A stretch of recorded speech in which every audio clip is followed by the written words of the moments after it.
जो यहाँ पे प्रश्न आ रहा है बार बार, एक फिगर बता के कितना मित्रों को दे दिया गया, ऐसा नहीं है। मित्रों को नहीं दिया गया, वो मित्र विपक्षी दलों के हो सकते हैं जो उनको राहत इधर दी गई है ताकि वो फिर से अपना कारोबार बढ़ाएं, बिजनेस करें, ब्रेन लगाएं, सरकार के साथ मिलकर उन उपक्रमों को स्ट्रेंथ दे, संजीवनी दे जो डेड पड़े हैं या जिनमें स्ट्रेंथ आ सकती है। दोस्तों नमस्कार, नेशनल व्हील्स पर आपका स्वागत है। लोकसभा चुनाव अपने अंतिम दौर की ओर बढ़ रहा है धीरे धीरे।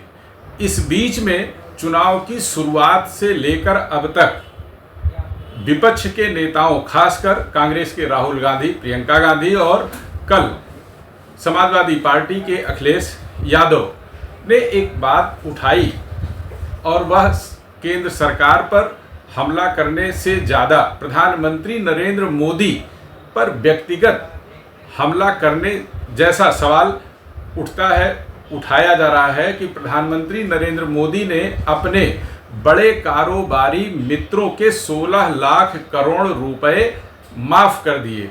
यह 16 लाख करोड़ रुपए बैंकिंग सेक्टर में आना था, लेकिन प्रधानमंत्री ने इसे माफ़ कर दिया, तो इससे बैंकों का, देश का बहुत बड़ा नुकसान हो गया। प्रधानमंत्री ने अपने मित्रों की मदद कर डाली।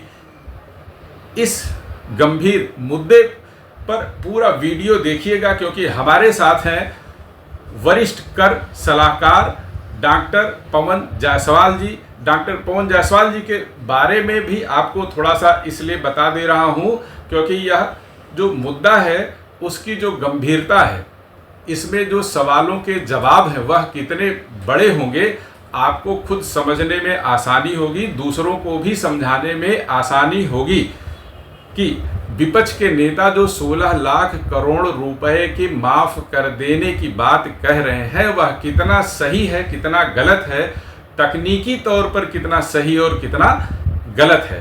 तो डॉक्टर पवन जायसवाल जी केंद्र सरकार की विभिन्न नीति निर्धारण समितियों में सदस्य हैं। C&AG जो भारत सरकार की ऑडिट एडवाइजरी बोर्ड होती है उसके भी आप सदस्य हैं। इसके अलावा भी केंद्र सरकार की तमाम ऐसी जो नीतियां बनती हैं बजट से रिलेटेड, वित्तीय व्यवस्थाओं को लेकर, आयकर से संबंधित विभिन्न जो नीतियां बनती हैं उनमें भी आप किसी में सदस्य हैं और अलग अलग पदों पर भी हैं। इसलिए आपकी बात बेहद गंभीर होगी, आपके जवाब बेहद गंभीर होंगे। डॉक्टर पवन जायसवाल जी, आपका नेशनल व्हील्स में बहुत बहुत स्वागत है। और ये जो मुद्दा है 16 लाख करोड़ रुपए की माफ़ी का, कि प्रधानमंत्री ने अपने बड़े कारोबारी मित्रों के 16 लाख करोड़ रुपए माफ़ कर दिए, क्या वास्तविकता क्या है? 16 लाख करोड़ रुपए माफ़ कर दिए सही में, या केवल विपक्ष का एक राजनीतिक स्टंट है? सबसे पहले रणविजय भाई आपका और नेशनल व्हील्स का मैं अभिनंदन करता हूं कि आपने मुझे इस योग्य समझा कि इस गंभीर मुद्दे पे मैं अपना विचार रख पाऊँ। शुरुआत में करता हूं, ये जो कर्ज माफ़ी का एक आक्षेप केंद्र सरकार के ऊपर विपक्षी दलों के द्वारा लगाया जा रहा है, इसमें सत्यता क्या है? मैं अपने वित्त और मीमांसा वित्त या यूँ कह सकते हैं अपने जो अनुभव हैं हमारे करीब 2.5 से 3 दशक के, उसके आधार पर मैं ये कहना चाहता हूँ कि जब कभी सरकार किसी दूसरे व्यक्ति की परचेजिंग पावर बढ़ाना चाहती है, क्रय शक्ति बढ़ाना चाहती है, या जब कभी सरकार को ऐसा लगता है कि कोई आय या आमदनी उसके रिकॉर्ड्स पे तो आ रही है, लगातार आ रही है, वर्षों से लगातार आ रही है, अर्जित हो रही है, लेकिन प्राप्त नहीं हो रही है और प्राप्त होने लायक भी नहीं है। उसके कई रीज़न हो सकते हैं, टेक्निकल रीज़न हो सकते हैं, फाइनेंशियल रीज़न हो सकते हैं, सोशल रीज़न हो सकते हैं, नेशनल इंटरनेशनल रिलेशनशिप, मनोविज्ञान, कई चीज़ों का निचोड़ देखिए। अगर गवर्नमेंट को ऐसा लगता है कि वो एक्रूड इनकम जो है वो बुक पे केवल एक्रू हो रही है, सरकार की आमदनी बढ़ाती जा रही है बैलेंस शीट में, लेकिन वो ना तो रिसीव्ड होगी और ना ही रिसीवेबल है।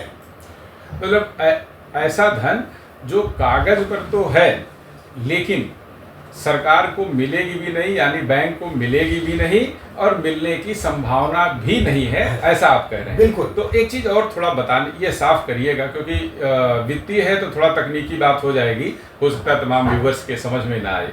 यह 16 लाख करोड़ रुपए आखिर आए कहाँ से? वो जिन लोगों के कर्ज 16 लाख करोड़ रुपए माफ़ कर देने की बात कह रहे हैं, वो 16 लाख करोड़ रुपए क्या नरेंद्र मोदी की सरकार ने उनको दे दिए, या पहले ले रखा था, या किसी और रूप में 16 लाख करोड़ रुपए उनको मिले हैं? क्या है ये 16 लाख करोड़ रुपए? बिल्कुल, बहुत बढ़िया। रेणु भाई, मैं आपको शुद्ध आंकड़ों की बात करूं तो जितने भी बड़े व्यापारिक घराने हैं या छोटे व्यापारिक घराने हैं या छोटे लोन लेने वाले हैं, हम मुद्रा लोन से शुरू करते हैं, किसानों के ऋण से शुरू करते हैं और इसको ले जाते हैं हम भारत के सबसे बड़े औद्योगिक घराने तक।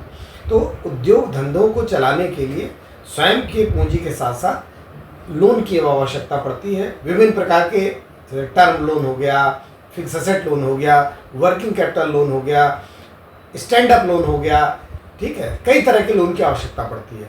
और ये जो लोन भारत सरकार देती है, उसी लोन का आंकड़ा एक आता है, कितना लोन भारत सरकार ने दिया।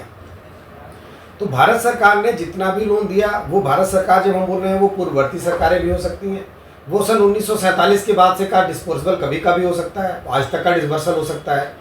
अब वो जो लोन डिस्बर्स किए गए, उस लोन को उस व्यापारी ने, उस उद्योगपति ने, उस कह सकते हैं किसान ने या उस व्यक्ति ने अपने उद्देश्य, जिस उद्देश्य के लिए उन्होंने लिया था, उस उद्देश्य से यूज़ किया। देश काल परिस्थिति के अनुक्रम में हो सकता है उसको मुनाफा ज़्यादा ना हुआ हो, वो सिंसियरली कार्य कर रहा हो, लेकिन फिर भी मुनाफा उसको ना हो पाया हो।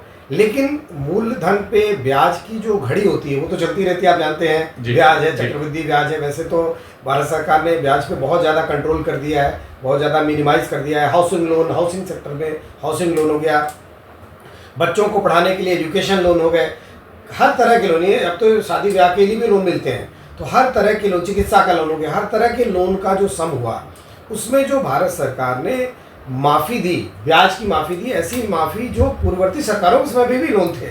अब वो मालूम नहीं था कि वो जो ब्याज है उस पर जो मूलधन है उस पर जो ब्याज है वो एक्रू हो रहा है, एक्रू होता जा रहा है, रिसीव्ड नहीं हुआ है, ना होना है, देश काल परिस्थिति को देखते हुए एनालिसिस करके। तो ऐसे में भारत सरकार ने ऐसे ब्याज की राशि जो उनके किताब पे केवल कूड़े की तरह बढ़ती जा रही थी, देखने के लिए तो लग रहा है कि भारत सरकार की आमदनी बहुत ज़्यादा हो रही है, लेकिन जब प्राप्तव्य ही नहीं है तो उसका खर्चा हम आउटले कर ही नहीं पाएंगे। ऐसे में भारत सरकार बीच बीच में डिसीजन लेके, कमेटी बना के, एक्सपर्ट्स के डिसीजन लेके एक निर्णय, एक साउंड निर्णय लेती है कि ऐसी ब्याज को माफ़ कर दिया जाए, ऐसे लोन के मूलधन को जो वो नहीं दे रहे हैं एनपीए मानकर, बैड डेट्स मान के माफ़ कर दिया जाए। तो आपने बहुत बढ़िया बात कही कि एनपीए मानकर। एनपीए जब 2014 में प्रधानमंत्री नरेंद्र मोदी बने, उसके पहले और इनकी सरकार बनने के 3-4 वर्षों के बाद तक बहुत तेज़ी से बढ़ा। तो क्या जो एनपीए के रूप में जो लोन फंसा, वह क्या ये 2014 के बाद दिए गए कर्ज थे वो फंस गए, या उसके पहले जो दिए गए कर्ज थे उनके पैसे फंस गए और उसका बोझ पूरा मोदी सरकार पर आ गया कि इनके कार्यकाल का दिया हुआ कर्ज था जो फंस गया है? तो कर्ज किस अवधि का रहा होगा, कुछ बता सकते हैं? बहुत बढ़िया, बहुत बढ़िया, बहुत अच्छा प्रश्न किया भाई। मैं आपको बता दूं, जो कर्ज दिया जाता है ये बेसिकली इसका कर्ज तो आपको पहले सैंक्शन हो जाता है, उसके बाद डिसबर्समेंट होते हैं, स्टेप स्टेप पे डिसबर्समेंट होते हैं। अब ये जो कर्ज है बहुत पुराने कर्ज हैं, जो फैक्ट्रियाँ थीं, जो बड़े बड़े भारत के औद्योगिक घराने हैं, ये रणजीत भाई 2014 के बाद नहीं आए हैं, ये तो बहुत पहले से, जब भारत स्वतंत्र हुआ तभी से, नेहरू जी के समय से ये चल रहे हैं। उसके बाद कुछ 70 में, कुछ 90 के दशक में, 80 के, कुछ 2000 के दशक में फलित हुए। ये लोन पुराने, उनके सैंक्शन हो गए, डिसबर्समेंट होते गए। अब सरकार को ये लग रहा है कि जो पूर्ववर्ती सरकारों में भी या इस समय भी जो सैंक्शन हुए उनमें अगर साउंडनेस नहीं है, अगर वो प्राप्तव्य नहीं है, तो उसको माफ़ किया जाए ताकि वो नए सिरे से। अब इसके लिए सरकार ने क्या किया, 2014 के बाद से जो लोन का मैकेनिज्म है बड़ा स्ट्रिक्ट कर दिया है। इसमें केंद्र सरकार जो लोन दे रही है दो तरह से दे रही है। या तो लोन का जो क्राइटेरिया है, स्ट्रिक्ट क्राइटेरिया है, उसको आपको फॉलो करना है। इसके लिए बैंकों को नोटिसेस दे दी गई हैं, बैंकों को बता दिया गया है कि आप लोन सिर्फ उसी व्यक्ति को देंगे जिसका प्रोजेक्ट या जिसका उद्देश्य वायबल होगा। दूसरा लोन जो बीच बीच में कभी कोई आपदा आ गई, बीमारी आ गई, पानी नहीं बरसा, खेती नहीं हो पाई, नेचुरल कोई अगर कैलेमिटी आ गई, उस केस में जो लोन डिसबर्स होते हैं अलग होते हैं। तो अब सरकार जान रही है कि ऐसे लोन जो नेचुरल कैलेमिटी जैसे कोरोना बीच में आया उनके कारण जो दिए गए, उसमें भी 2 पार्ट बना दिया कि इस विषम परिस्थिति से आप निकल जाइए, आपको हम वर्किंग कैपिटल लोन दे रहे हैं। उसको रिपेमेंट करने में कुछ लोग फेल कर गए। इसी तरीके से उसी अवधि के कुछ ऐसे लोन थे जिसमें नेचुरल कैलेमिटी हुई, गवर्नमेंट ने दिया, किसानों का कर्ज माफ कर दिया कि किसान हमारे अगर उनके कंधे मजबूत रहेंगे तो भारत की अर्थव्यवस्था सदैव बढ़ती जाएगी। हम बीच में आपको टोक रहे हैं, जो लोन 2014 के पहले थे, जिस काम के लिए गए थे, क्या ऐसा भी उसमें हुआ क्या कि लोन किसी काम के लिए लिया और उस काम को करने के बजाय वो फंड कहीं अलग यूज कर लिया, इसलिए नुकसान हो गया? लोन दिया किसी और ने और उसकी जो भरपाई करनी पड़ी, उसकी जो माफ़ी करनी पड़ी कि अब लोन तो दे दिया, फलाने आदमी ने दे दिया, लोन दिया आपने, और उसका जो कर्ज है वो मैं उतार रहा हूँ कि अब मुझे माफ़ी करनी है क्योंकि मेरे सिर पे एक भार आया। तो क्या ऐसा हुआ क्या? बहुत आपने अच्छा प्रश्न किया है। मैं आपको बता दूं, मेरी जो अपना जो अनुभव है बताता है कि 2000 भारत के पूरे आर्थिक कालखंड को हम 2 भागों में विभाजित कर सकते हैं, रादर 3 भागों में विभाजित कर सकते हैं। पहला 2014 के पहले का कार्य आर्थिक विकास भारत का, और दूसरा 2014 के बाद का। 2014 में भी 2 कालखंड बना सकते हैं, कोरोना के पहले का और कोरोना के बाद का। ठीक है। 2014 के पहले तक भारत सरकार के जो नियम थे लोन देने के, वर्किंग कैपिटल लोन देने के, किसानों के लिए, बेरोजगारों के लिए, उनका पैटर्न थोड़ा सा लुंज पुंज था, बहुत ज़्यादा स्ट्रिक्टनेस नहीं थी। कुछ ऐसी पावर्स मैनेजर्स को होती थी कि वो अपने डिस्क्रिशन से जिसको चाहते थे, जिसको ऊपर से आदेश आता था, जिसको वो स्वयं चाहते थे उसको लोन दे देते थे। जो नीडी होता था लाइन में कतारों में खड़ा रह जाता था, उसको लोन मिलता ही नहीं था। 2014 के बाद से केंद्र सरकार ने पूरा रिव्यू किया, मॉनिटरिंग की, बैंकों का इंटीग्रेशन किया, पुराने एनपीए को, पुराने कूड़े को साफ करने की कोशिश की, और उन्होंने इतना अब स्ट्रिक्ट सिस्टम बनाया लोन का कि अब किसी भी टॉम डिक हैरी को तुरंत लोन नहीं मिलेगा। उसकी पूरी हिस्ट्री चेक की जाएगी, उसका सिविल चेक किया जाएगा, उसकी कोलेटरल सिक्योरिटी चेक की जाएगी, वो जिस बिजनेस में जा रहा है उसकी expected rate of return check किया जाएगा, और तमाम चीज़ें हैं जिनमें इतना आज के डेट में इतना स्ट्रिक्ट कर दिया गया है कि हर एक व्यक्ति जल्दी लोन लेकर, निरुद्देश्य लोन लेकर या उद्देश्यों में भटकाव करके नहीं कर सकता है। हाँ, पहले ऐसा था कि लोग हाउसिंग लोन लेते थे, हाउसिंग लोन लेकर उससे पता चला मार्केटिंग कर देते थे, बिटिया की शादी कर देते थे। फैक्ट्री के लिए लोन लिया, पता चला फैक्ट्री केवल कागज पे है, मिली भगत मैनेजर बैंक के साथ कर लिया और पता चला उस पैसे को अपने मित्र को लोन की तरह दे दिया। तो ये चेक एंड बैलेंसेस पहले नहीं थे, ऑडिट को भी धोखा दे दिया। आपने बहुत बढ़िया अपने उत्तर में बात कही, मिली भगत। प्रधानमंत्री नरेंद्र मोदी और वित्त मंत्री समेत भाजपा के तमाम बड़े नेता यह आरोप लगाते हैं कि यूपीए की सरकार के दौरान जो लोन दिए गए उसमें बैंकों पर पॉलिटिकल प्रेशर डाला गया, और वो मित्रों को लोन देने के लिए बैंकों पर पॉलिटिकल प्रेशर डाला गया। तो जिनके ऑफ हुए, जिनके वो कर 16 लाख करोड़ रुपए बंद हुए, उनमें वो पॉलिटिकल मित्र भी लाभान्वित हुए हैं, जिनके लोन देने के लिए बैंकों पर दबाव डाला गया और हजारों करोड़ रुपए लोन उनका डूब गया। क्या ऐसा ये वाला क्या मामला थोड़ा सा साफ? बिल्कुल आप बिल्कुल मुद्दे पे आप पहुंच गए हैं कि 2014 के पहले जितने लोन हुए, उन लोन में जो बहुत बड़ी धनराशि थी वो बड़े औद्योगिक घरानों को, जो अब आप स्वयं जानते हैं कि शासन, सत्ता और व्यापार एक दूसरे के पूरक होता है। तो उस समय की जो पूर्ववर्ती सरकार थी, उस समय उन्होंने अपने इंटरेस्ट को साधने के लिए बड़े व्यापारियों को इतने ज़्यादा लोन मोबिलाइज करने के लिए दे दिए जिनकी उनको आवश्यकता भी नहीं थी, या अगर आवश्यकता थी तो उनका उन आवश्यकताओं में उन्होंने उपयोग नहीं किया। अब जब जबरन एक किस्म से उन घरानों को लोन के रूप में उपकृत किया गया, ऐसा है क्या? बिल्कुल, उनको दिया गया, और जहां उन्होंने डिमांड की वहां पे ऊपर से प्रेशर देके उनको लोन दे दिए गए। अब वो लोन एनपीए होने थे। अब जब लोन एनपीए हो गया, अब हमारी जो 2014 के बाद आदरणीय नरेंद्र मोदी जी की जो सरकार आई, इन्होंने रिव्यू किया कि अब तो दिया जा चुका है, व्यापारी वही हैं, कारोबारी वही हैं, बड़े उद्योगरानी वही हैं, तो आप चलिए इनसे बेटर कार लिया जाए। इनसे सरकार अपने सरकारी जो औद्योगिक रोल होते हैं उनको ख़त्म करे, वो रोल उनको सौंपे कि चले वो अब वाकई व्यापार की तरफ काम करें, पूंजी पे काम न करें, अब वो व्यापार करें। तो उनके सामने एक लक्ष्य था कि हम पहले सेट जीरो करें, मीटर को सेट जीरो करें।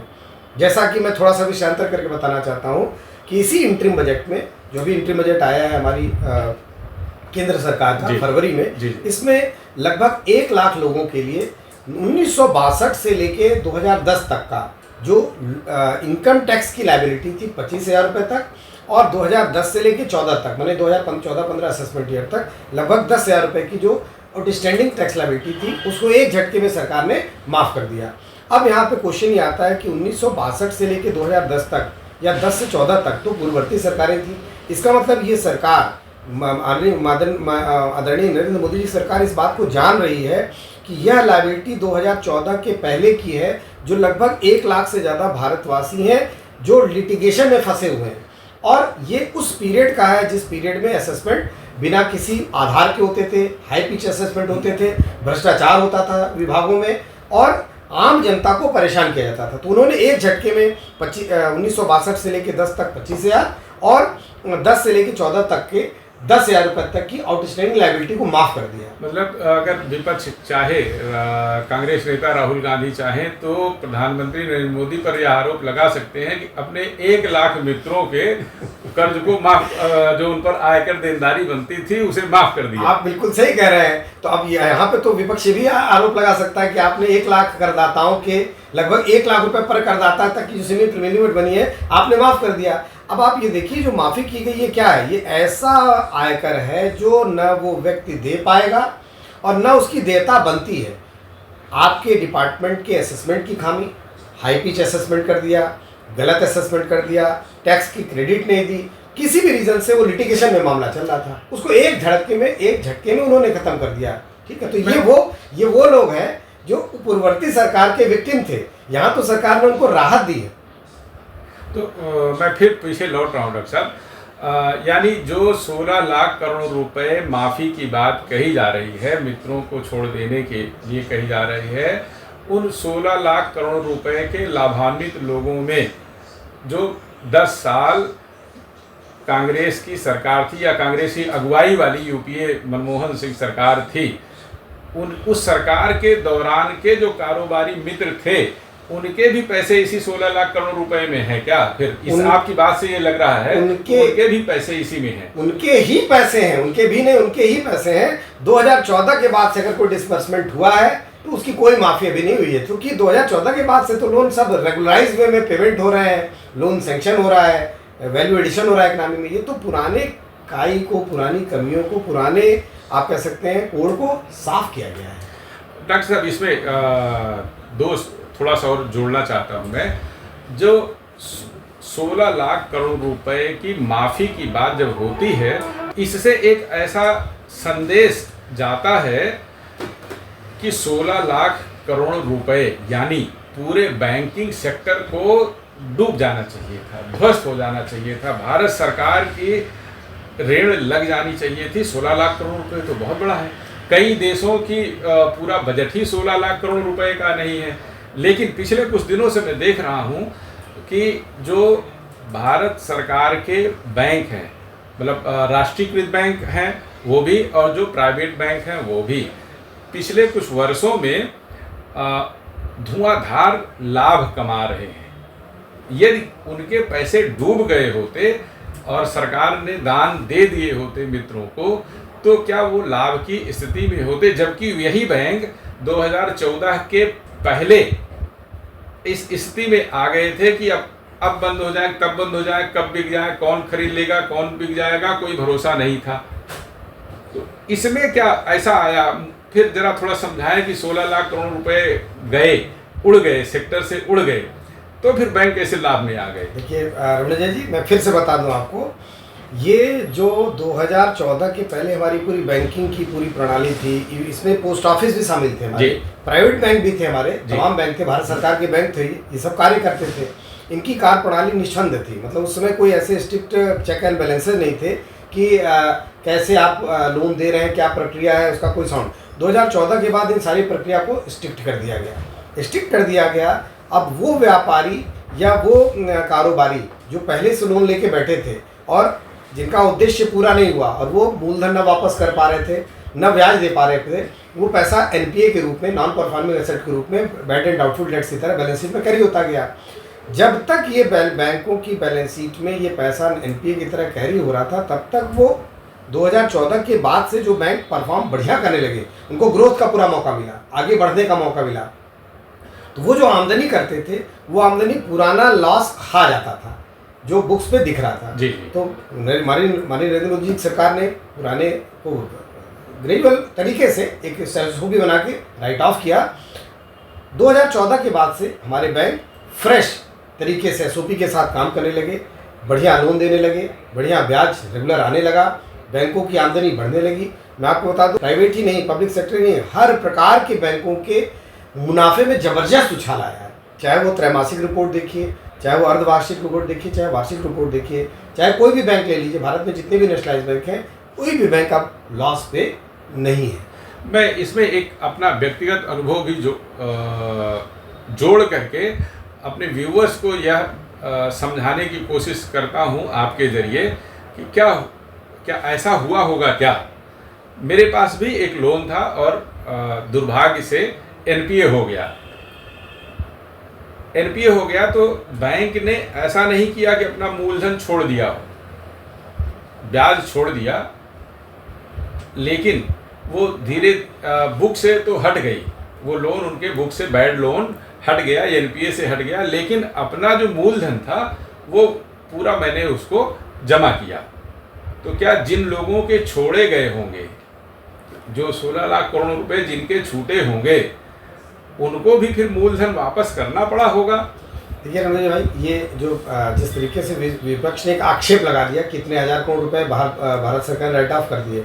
राइट ऑफ करने का एक मैकेनिज्म होता है, किसी भी प्रोसेस को राइट ऑफ बुक से हटाने का पूरा मैकेनिज्म होता है, उसकी एक स्टैंडर्ड ऑपरेटिंग प्रोसीजर बनता है, उसके तहत किया जाता है। जैसे कौन से ऐसे लोग हैं जिनकी की असेट मॉर्टगेज है, ठीक है, मतलब सिक्योर्ड लोन है जी। तो अगर असेट मॉर्टगेज है तो उस असेट को बेचकर बैंक पैसा ले लेता है, फिर उसके बाद देखता है कितना और बच गया जो नहीं दे पा रहा है। जी जी। कुछ ऐसे लोग होते हैं जिनकी असेट मॉर्टगेज नहीं होती, कोई कोलेटरल सिक्योरिटी होती है, देखता है कि गारंटर होता है कि वहाँ से क्या रिकवर कर सकता है।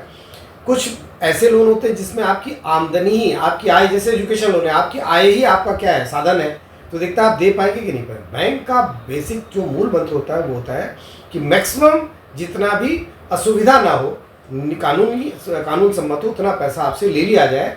जो शेष बचता है ब्याज या मूलधन का पार्ट जो बिल्कुल ही रिकवरेबल नहीं है, डेथ हो गई है, नहीं है, एग्जिस्ट नहीं करता है, व्यापारी एग्जिस्ट नहीं करता है, और मीमांसा करके अगर ये रिपोर्ट आती कि वाकई उसकी स्थिति ऐसी नहीं है कि वो पे कर पाएगा, तो ऐसे लोन राइट ऑफ किया। तो लोन राइट ऑफ करने के पीछे पूरे लॉजिक्स बनाए जाते हैं, पूरी उसकी प्रमेय बनती है।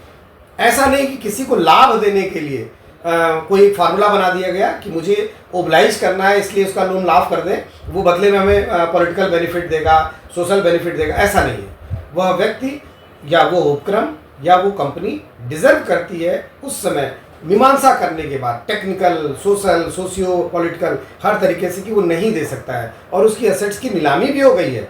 कुछ ऐसी स्थितियाँ आती हैं रणविजय जी जिसमें कि एसेट्स की नीलामी करके बहुत अच्छा पैसा मिलता है, तो सरकार अपना फंड रख लेती है, शेष फंड उसको बॉरोवर को वापस कर देती है। तो जो यहाँ पे प्रश्न आ रहा है बार बार, एक फिगर बता के कितना मित्रों को दे दिया गया, ऐसा नहीं है, मित्रों को नहीं दिया गया। वो मित्र विपक्षी दलों के हो सकते हैं जो उनको राहत इधर दी गई है ताकि वो फिर से अपना कारोबार बढ़ाएं, बिजनेस करें, ब्रेन लगाएं, सरकार के साथ मिलकर उन उपक्रमों को स्ट्रेंथ दें, संजीवनी दें जो डेड पड़े हैं या जिनमें स्ट्रेंथ आ सकती है। तो मित्रों, डॉक्टर साहब ने अपने सधे हुए शब्दों में तकनीकी पक्ष से भी आपको अवगत कराया, व्यवहारिक पक्ष से भी आपको अवगत कराया। जिन 16 लाख करोड़ रुपए की चर्चा विपक्ष के नेता कर रहे हैं, वह दरअसल कोई भी सरकार किसी भी व्यापारी के सीधे तौर पर माफ़ नहीं करती बल्कि बैंकिंग सेक्टर का एक वो हिस्सा है जिसमें बैड लोन के तौर पर वह दर्ज होता है। ऐसा बैड लोन जिसका ब्याज कभी नहीं मिलती, केवल खाते और मूलधन में भी कुछ डूब जाता है, केवल उनके फाइल पर, उनके रजिस्टर पर तो दर्ज होता है, लेकिन वास्तविक रूप में वो कभी मिलता ही नहीं, उसके मिलने की संभावना ही नहीं होती। कभी कारोबार बंद हो गया, कभी आदमी की नहीं रहा, व्यापारी नहीं रहा, वो व्यापार बंद हो गया, सब कुछ खत्म हो गए। तो और इस 16 लाख करोड़ में 2014 के बाद जो लोन दिए गए हैं उनकी माफ़ी होगी भी तो बहुत कम होगी। ज़्यादातर लोन वो हैं जो 2014 के पहले दिए गए हैं।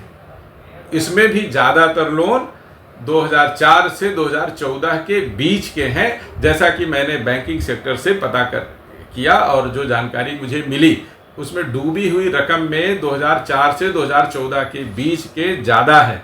तो यह एक पॉलिटिकल ड्रामा जैसा लगता है जिसमें यह दावा किया जा रहा है कि प्रधानमंत्री नरेंद्र मोदी ने मित्रों को लाभान्वित कर दिया, उनके घर भर दिए और देश कंगाल हो गया है, बैंक कंगाल हो गए हैं।